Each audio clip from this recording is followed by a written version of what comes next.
Welcome to Khafre's funerary complex.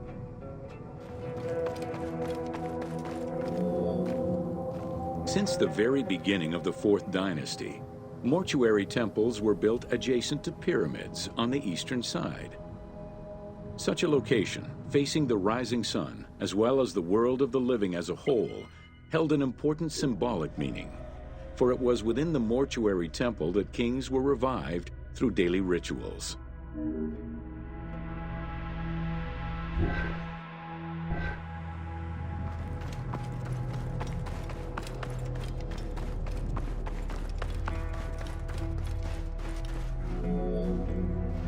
In its standard form, a mortuary temple was divided into 2 parts: a front area which consisted of a vestibule and a courtyard, and an area in the back, where all sacred elements were located. The back of the temple incorporated several essential features, including an inner sanctuary with a false door, which allowed the soul of the pharaoh to travel between the world of the dead and the world of the living.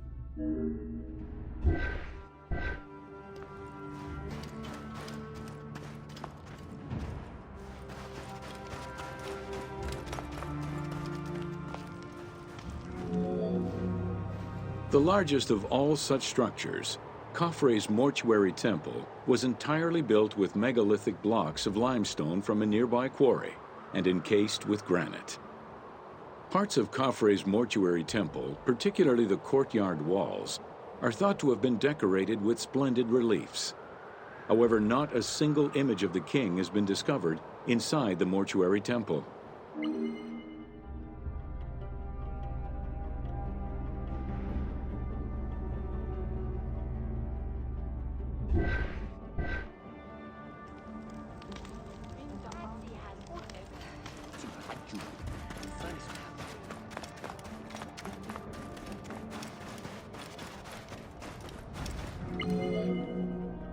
Khufu's direct successor, Khafre, followed the custom which required each king to establish a new site for their funerary accommodation, and chose Abu Rawash as his last resting place.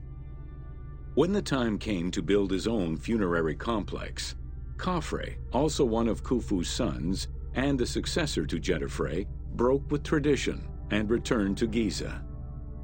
Not only did Khafre thumb his nose at tradition, but he did so in a way which he hoped would allow him to overshadow his father's most important monument.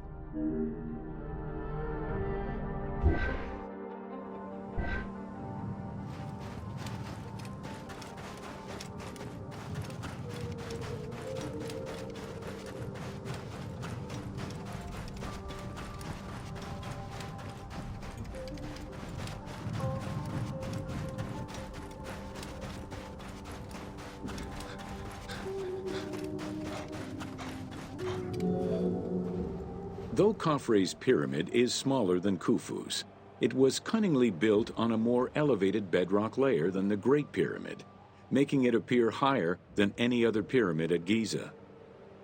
Today, Khafre's pyramid is the only one among the 3 at Giza that still has the upper part of its limestone casing.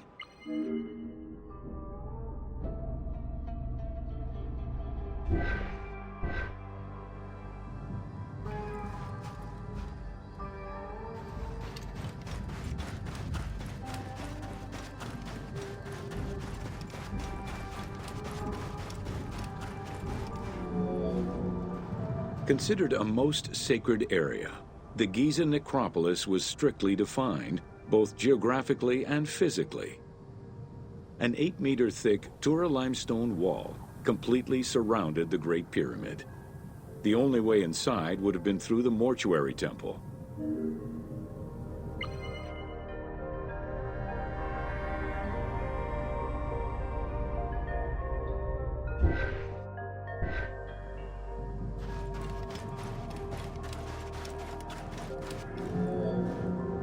From the reign of Sneferu and onwards, the Subsidiary Pyramid became a common feature within the pyramidal complex.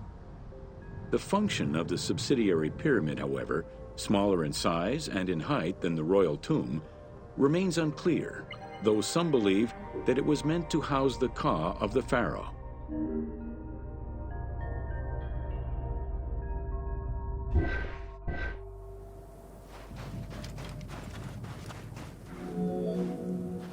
In mainstream media, the Ka is often defined as the soul of the deceased. The truth is a bit more complicated. Within the ancient Egyptian funerary belief system, the Ka was a component of a living person, which separated itself from the body at the time of death. It represented the deceased's vital essence. In order for the deceased to ascend to a new life, whether in this world or the next, the Ka had to be embodied in a statue, and its existence maintained through offerings and rituals.